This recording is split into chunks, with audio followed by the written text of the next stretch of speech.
खे स्टेज ते अचण जी दावत ॾेई रही आहियां,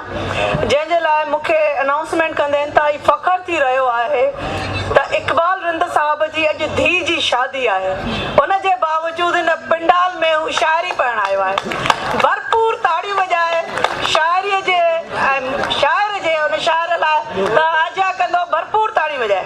इक़बाल रिंद जंहिं चयो त खेसि चइजो हितां गुज़र न करे ऐं शहर जो शहर दर बदर न करे, खेसि चइजो नई जवानी आहे मंज़रनि जा ढिघा सफ़र न करे। अहिड़े न ॿियनि खोड़ ख़ूबसूरत सिटुनि जे सर्जनहार इक़बाल रिंद खे अवां सभिनी जे भरपूर ताड़ियुनि में गुज़ारिश आहे त उहो अचे ऐं पंहिंजी ख़ूबसूरत शाइरी अवां जे समातुनि जे नज़र करे। हिकिड़ो मुख़्तसर गज़ल आहे।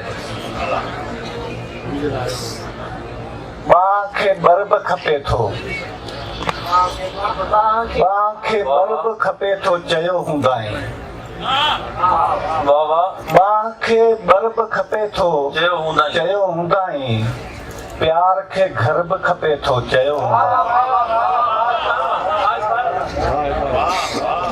मां खे बर्ब खपे थो चयो हूंदाई, प्यार खे घरब खपे थो चयो हूंदाई, डो खे डेग हुजे थी चयो हूंदो मूं, वाह वाह,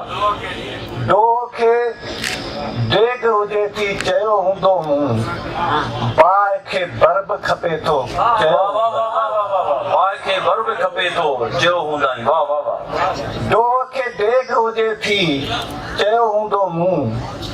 बाहि खे बर्ब खपे थो चयो हूंदाई, वाह, ओचितो कीअं अचण थियो